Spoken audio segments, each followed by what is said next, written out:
What's happening, everybody? Welcome back to Sporgo, and today we're going to talk about Iceman and answer the question as to whether or not is he worth the expensive cost that he is, because this is a uniform that you have to pay full price for, and not only that, you have to buy crystals for this thing in the store. You have to get bios for him in order to level him up, right? Which can be extremely expensive. Even though there's a discount right now, you can pay 1,000 crystals and you'll get 160 bios, and that's great, right? But you're going to have to buy this quite a few times, guys. I mean, you're going to end up spending the max crystals for the uniform. You're going to end up spending quite a few crystals to get the bios, or you're going to spend $40 on a mega uniform ticket, right? So he's a pretty expensive character, not as expensive as Storm. Well, actually, well, no, not as expensive as Storm because at least you can still farm crystals. But that is something to think about whenever you're considering buying this uniform. Now, aesthetically, it's a cool looking uniform, and it's a very good uniform. It's a huge upgrade for Iceman. It's a massive upgrade for him, guys. You can see mine's ranked 1,846, right? I got 47,800 energy attack. We have our critical damage is actually a little low at 173%, and that does make a difference in our damage. And remember, guys, I got 22% pierce, and I have 120% energy attack on my cards. That's a good set of cards, but it's not great. There are other YouTubers and other players out there that have 150+% attack, right? And 25% boost on top of that, right? Which makes a difference, right? And if you had those kind of cards, I would probably give you a different assessment of what I think about Iceman than what I'm going to give you today. Maybe, maybe not really sure, right? He does have some decent survivability thanks to the heal that he has, right? Also, by the way, I do have Mythic Energy Attack Urus. I don't have any Odin's Blessings, otherwise I would have slapped some on him. But as far as the skills, his tier 3 is pretty awesome. It looks amazing. You definitely want to put the proc on the tier 3 because it has a damage proc by 100%. It's going to really help his damage. His passive, the extra chain hit damage is really, really awesome. And the decreased damage received by 40% is nice. That's a big reason why he has more survivability than, say, someone like Storm, which I wish they would have gave her something like that, but it is what it is, right? The 1 and the 2, no big deal. And then the 3.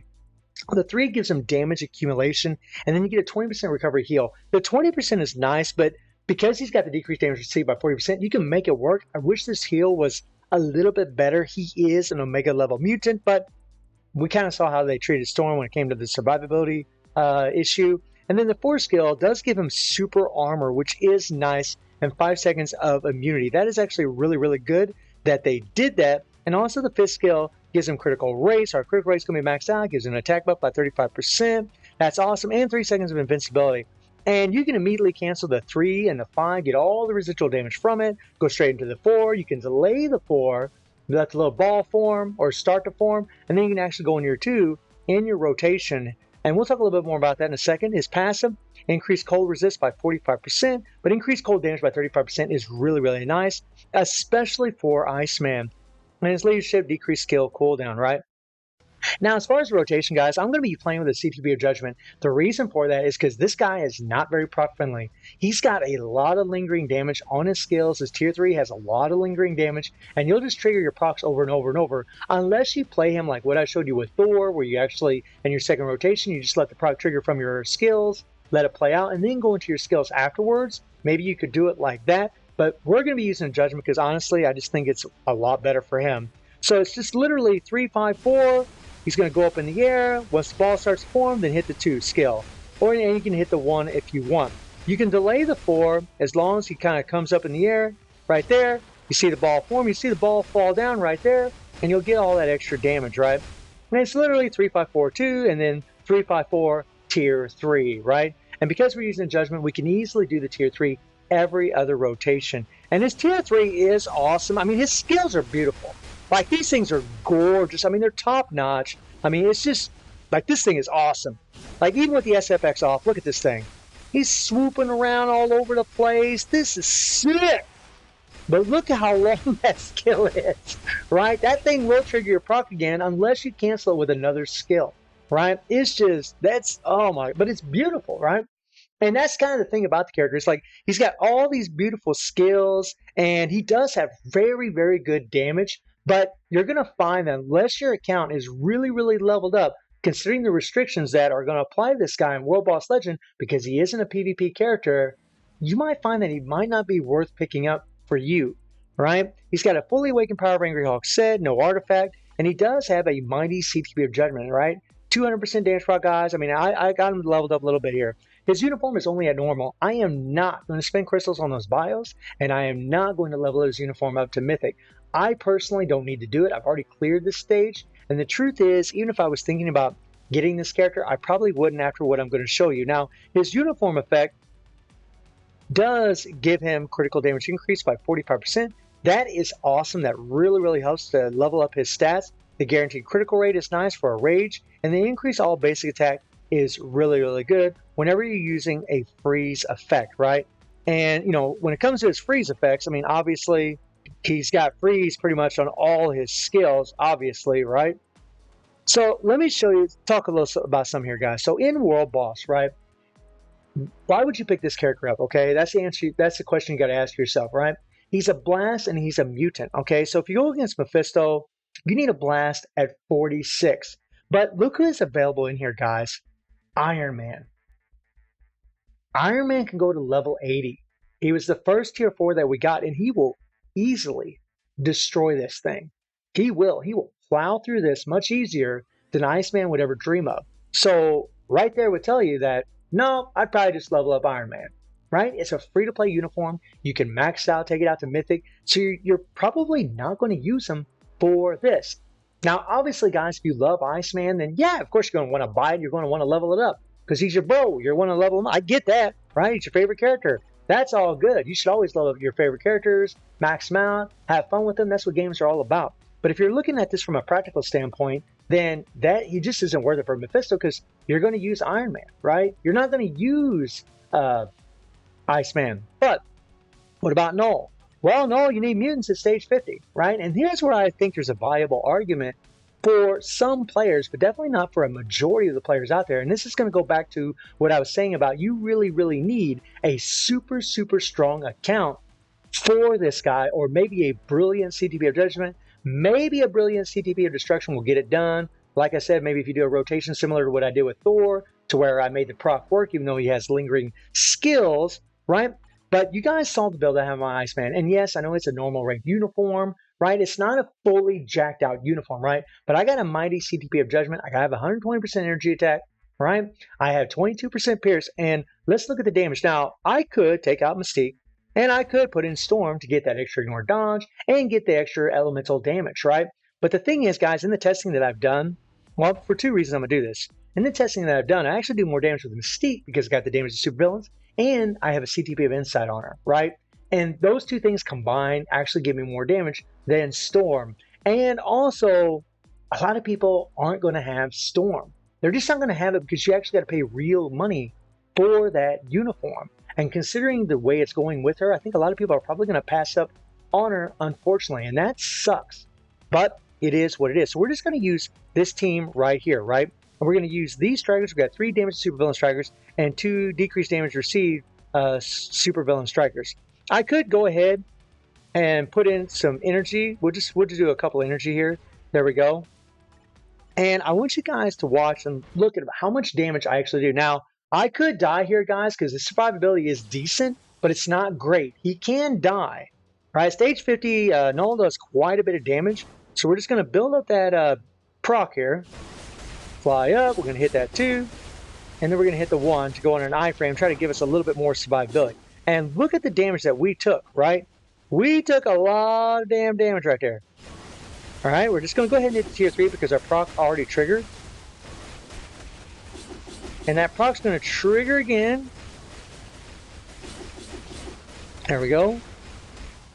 Man, hopefully we can stay alive. That's kind of the thing, man, with stage 50s. Hit our tier 3. Okay, and we're going to build up that beatdown proc. And our proc triggered again, which kind of sucks. Kind of screwed my rotation there a little bit. Not going to make a huge difference. And our proc triggered again. And this is kind of the thing about this character, is that all that lingering damage really, really triggers your proc quite often.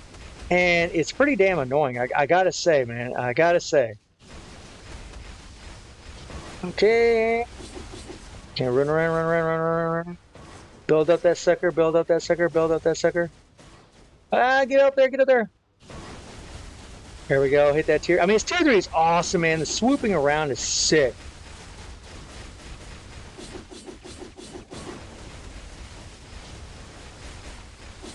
Okay, I'm gonna try to move out of the way here. And I want you guys to look at the time, right? There we go. As soon as that proc engaged, I went ahead and hit the tier 3. I know I'm canceling the 4 a little early. Proc's gonna trigger again. I knew it would.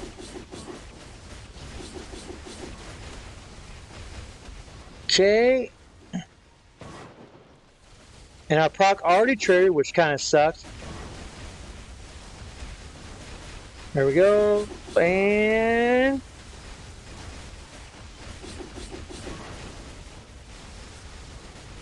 that second skill. Okay. Oh man. Get out of there, get out of there, get out of there. Whoa. Right? Now look how long that took, right? Now I know that wasn't a perfect run. It could have been better, right? That would have took me. I mean, I probably at the fastest speed with this current build, right? Granted, I have 170, a little over 170% critical damage, and it would have made a difference if I would have had max critical damage, right? But I had all strikers that are giving damage to supervillains or an increase to energy attack, and yet even with 120% energy attack, even with 22% pierce, even with a mighty CTP of judgment, we still this is too slow, guys. It just isn't fast enough to really get it done. And, you know, unless you have a very, very developed account with some really, really good cards, Iceman probably won't get it done for you unless maybe you have a Brilliant also lying around, right? If you have a Brilliant, if you're at the point where you're facing stage 50 Null, if you have super, super developed account, then maybe I would say maybe Iceman might be, you know, worth picking up, right? If you're not, you know, able to pick up Storm and take her to level 80 to use her for this mutant requirement. Because, you know, whenever I did this originally, I did this with Cable and I used a Brilliant CTP of Destruction, right? And Emma and Psylocke can both do it too, as well with Brilliance. So why would you invest a whole bunch of crystals in Iceman when there's already characters that you could do this with if you already have a Brilliant, right? It's one of those things where, like, he's a good character and he's solid character, but because of the restrictions, right? Because he's a mutant, you really don't need him for the most part. I think there's going to be some niche players out there that will want to use him here, that will need him. But by the time a lot of you guys are going to get to stage 50 Null, because you're still probably developing your accounts, there's probably going to be a different mutant that's going to be a blast. It's going to be better, right? I mean, maybe, maybe not. I mean, who knows? I mean, if Cable ever gets a level 80, he will shatter this thing. He will absolutely destroy it, right? So that's something to think about. So that's really what I want to bring to your attention, guys, is that Iceman's a great character, and he is solid. He's got decent survivability. He has really good damage, very respectful. But he's really at a point where, you know, because the restrictions are so high, because you have to go to stage 50 before he really becomes useful against Null, and you can just use Iron Man instead of him for the blast requirements against Mephisto, I don't really think he has a whole lot of utility for most players out there. I think you'd just be better off just, you know, waiting for the next blast mutant or develop your account to where you could actually maybe do the clear with Cable. And if you have a Brilliant Destruction or a Brilliant Judgment, you could probably use those obelisks on the other characters that you completely level up, like Psylocke, like Cable, like Emma, instead of trying to level up Iceman. I mean, because this character is so expensive to level up, it really does beg you to ask the question, you know, how useful is this character for me? How much can he put in for me? And the answer is not a whole lot, unfortunately, right? He's a good character, and if you love Iceman and you want to make the most out of him, absolutely pick him up, do it to it. But for all you other players that are looking for some practicality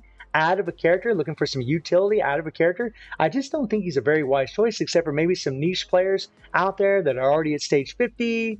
They have really, really developed accounts, and then they might want to pick him up so they can do that clear against Null. But guys, let me know what you think about Iceman, and I do stream on Twitch at 9 p.m. GMT+7 time. The link is in the description below, and I hope you enjoyed the video. Thank you for watching. Y'all take care and have a good one. See you, everybody.